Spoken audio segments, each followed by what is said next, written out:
Welcome in. Spurs have just beaten West Ham 2-0, and we're going to get to that game just a little bit later on, but we'll be talking mainly about Manchester United at the top of today's show. My name's Kay Murray, Janusz, Michallik and Rob Dawson here with us.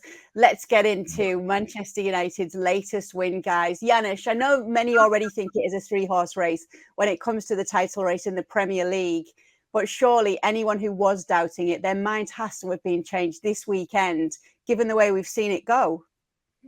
Yeah, absolutely. I think you and I have been talking about this. We've been saying this for a while. I just thought that when Man City beat Arsenal, maybe there wouldn't be a response from Arsenal. But in terms of Manchester United, I think we've seen throughout. I mean, in every competition, what they're doing, amazing what has been done so far by Ten Hag, and even in today's game. I want to almost say single-handedly changes the game with some of the adjustments that he's made at halftime.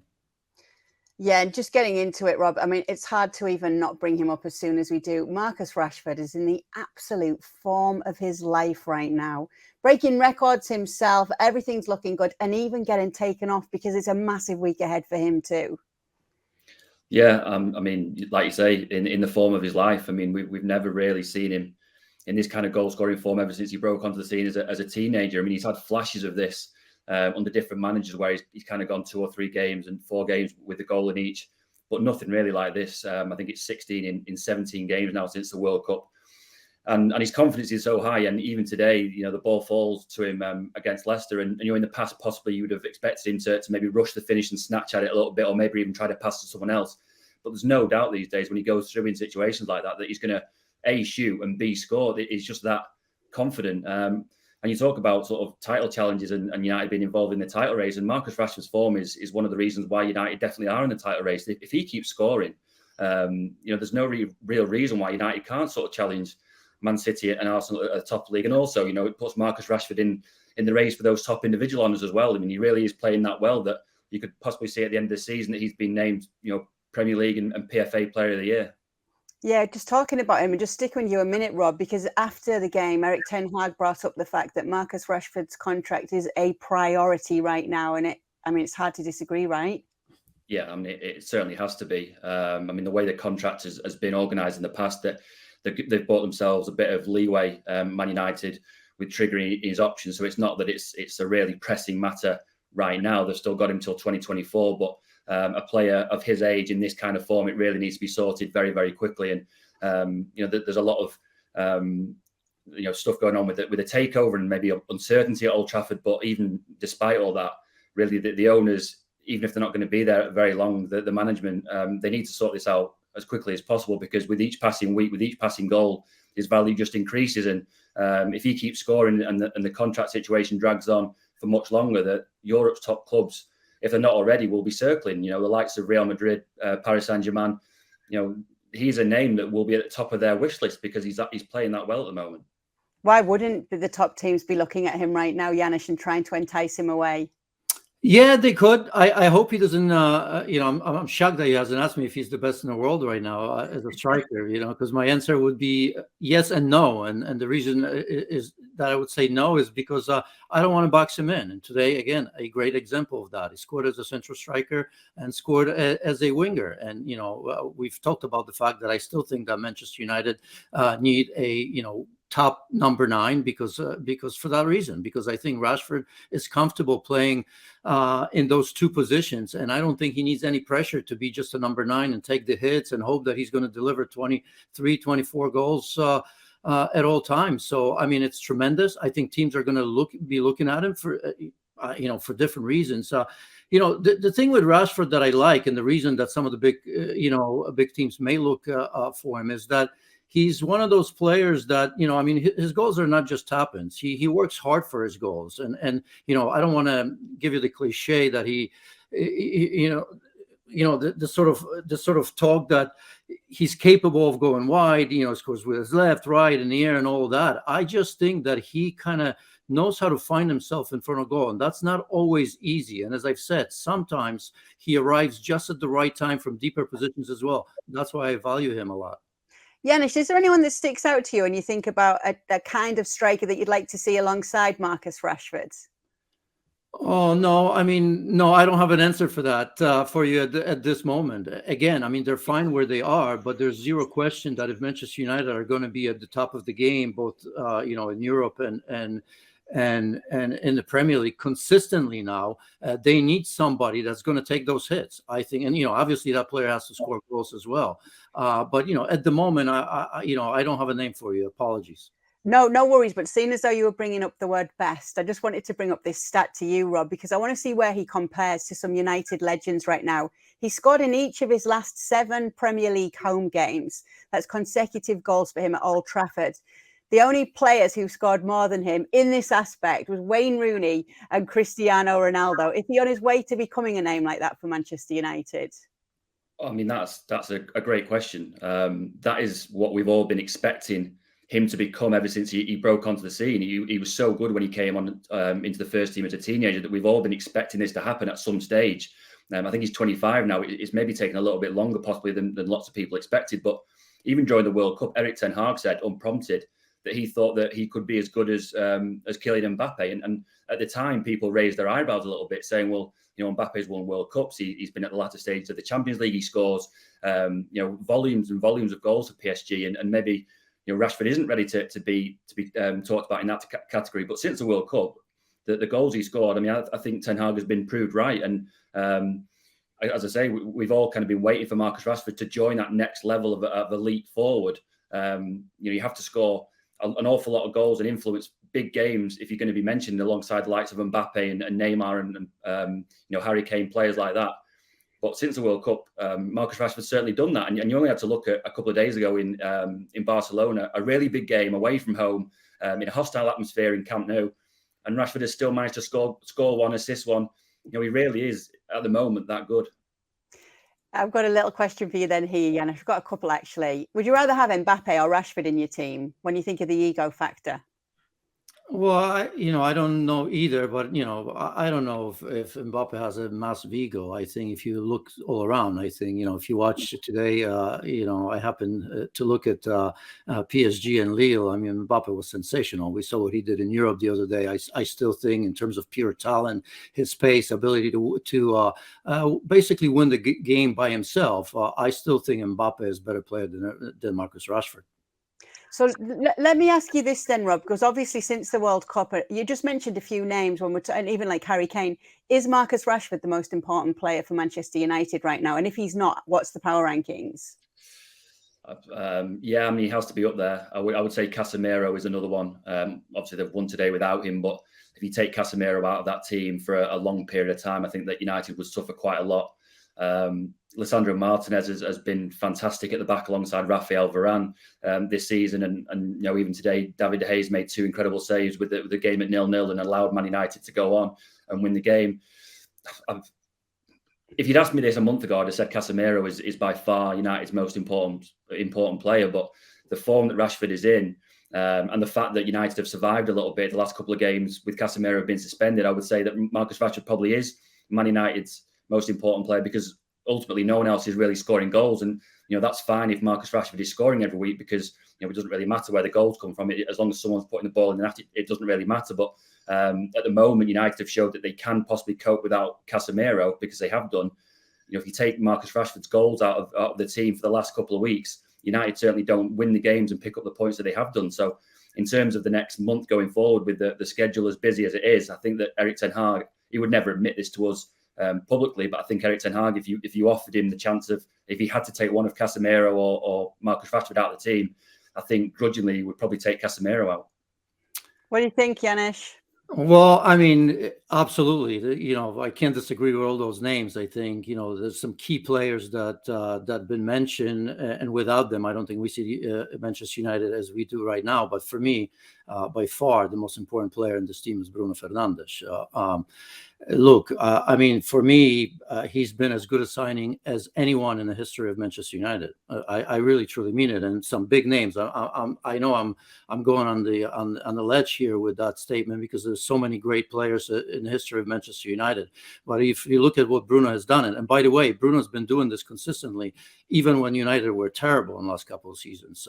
He was the one player that's always kind of drove this team as well. And even at their worst, he was clearly clearly one of those players that was best on the pitch as well. So, we saw obviously, the setup today and I think on the first goal with the outside of his foot and then the tiki-taka with Sancho.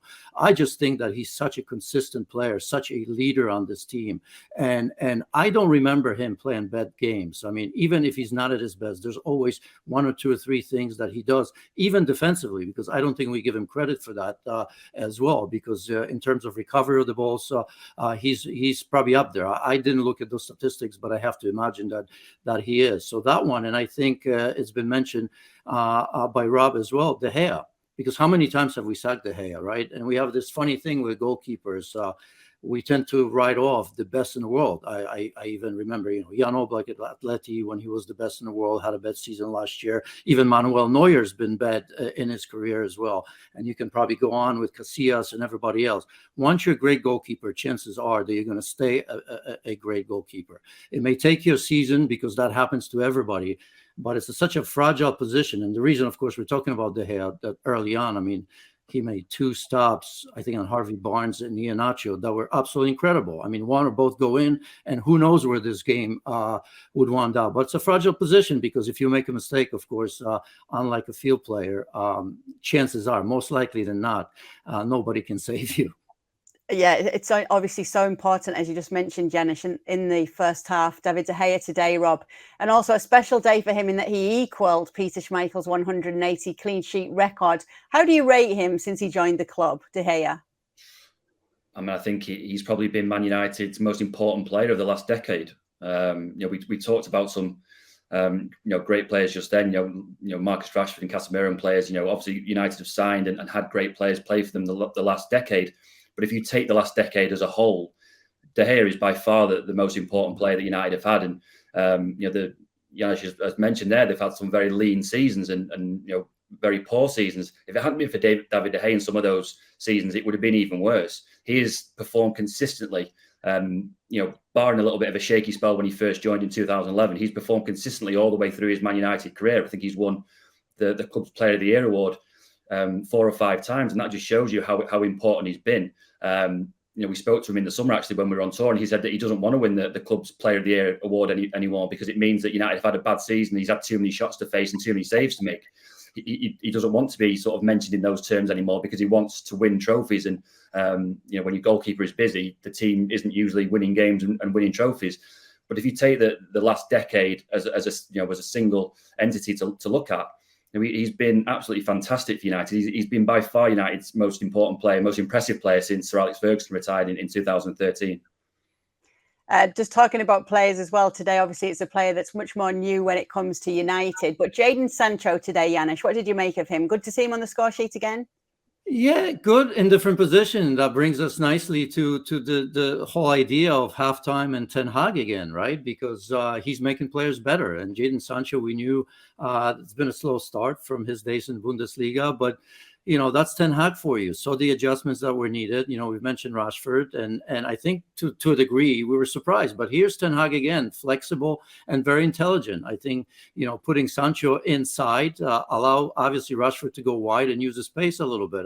All of that was probably made also because if you remember in the first half, I think Tete and Castagne were incredible. I mean, Luke Shaw and in particular Garnacho struggled with them. I mean, Tete had the run of the place.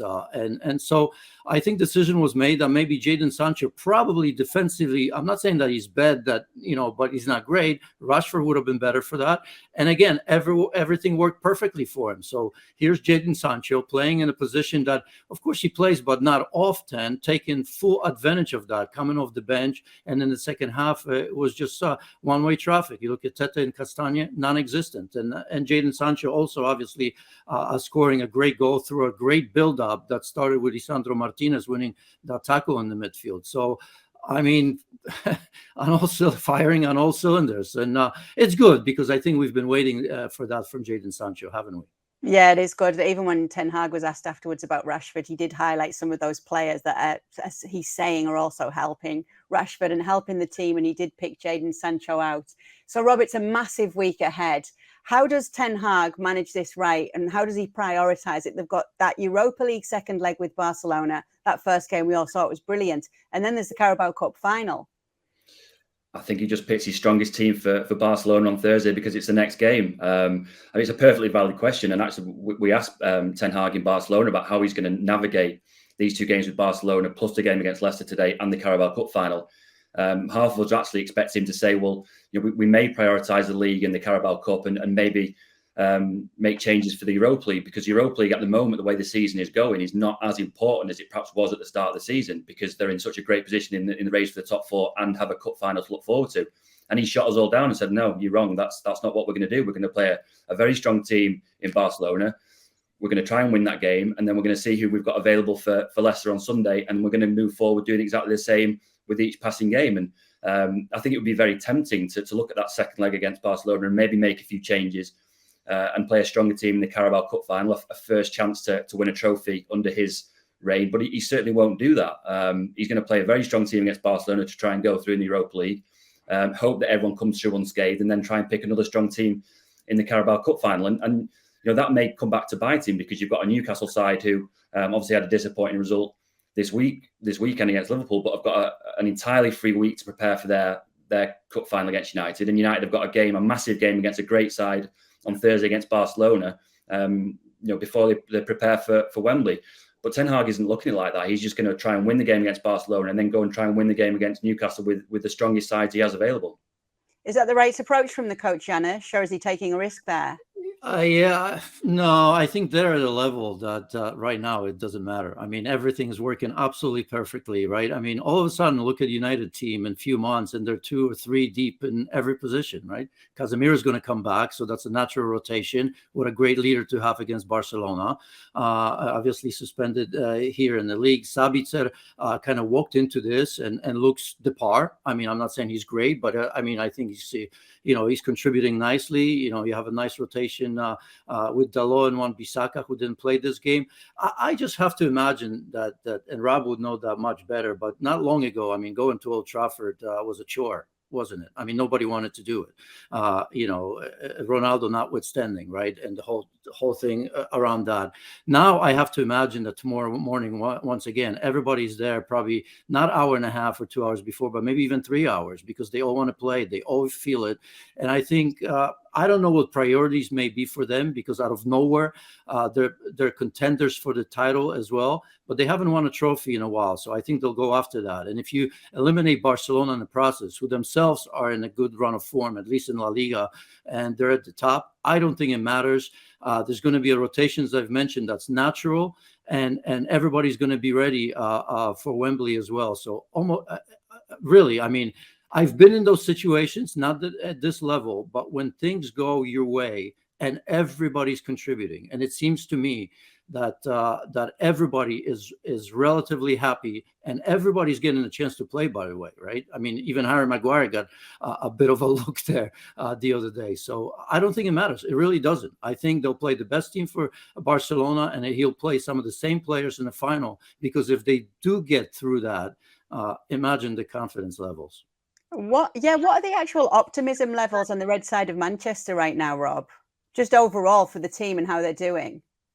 They haven't been as high as this at any point during the last 10 years since Alex Ferguson retired. There have been flashes under Louis van Gaal and Jose Mourinho and Ole Gunnar Solskjaer, where maybe fans thought that things were heading in the right direction, and possibly there was quite a bright future, but nothing like this. It's Ten Hag being in charge. It's the players firing on all cylinders. It's Ten Hag making players like Marcus Rashford better. It's also the prospect of having new owners, and the Glazer family, who they've hated for the best part of 20 years, on their way out. It's everything is combined to kind of lift the entire club at the moment, the fan base. And you even saw Ten Hag today after the game walking off down the tunnel, trying to lift the fans, pointing at the fans either side of the tunnel to try and lift them and make more noise. At the moment, everything that he touches is turning to gold. And if that carries on, United are in for a fantastic season. Rob, I'm just going to pick out a few of the fixtures ahead in the Premier League. You've got Liverpool, Southampton, Brighton, Newcastle, Everton, Forest, Chelsea, Spurs.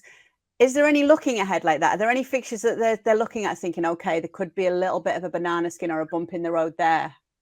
Yeah, I mean that's a tough run of games. I think it's very interesting though that because of the Carabao Cup final, the United aren't going to play another league game now. So I think it's the 5th of March, that Liverpool game away at Anfield. In the meantime, it's possible that City and Arsenal may drop points. If United were then to go to Liverpool and win, all this talk about are United possibly in a title race will have to be put in the bin, because they'll be front and centre in the title race. They'll be right there, right in the mix, and fancy the chances of going and overhauling Arsenal. It's almost like they've been given, because of the Carabao Cup and the Europa League and the FA Cup, a little bit of a break in the Premier League where City and Arsenal are going to have to play. It's their job now to go through this little spell without dropping points. And then United will restart against Liverpool at Anfield. And as I say, if they were to go there and win that game, a place that they found it very, very difficult over the last few years, Ten Hag is still trying to deny that United are in the title race. Well, he won't be able to do that for much longer. Thank you very much for watching ESPN FC on YouTube. For more highlights, analysis and exclusive content, be sure to subscribe.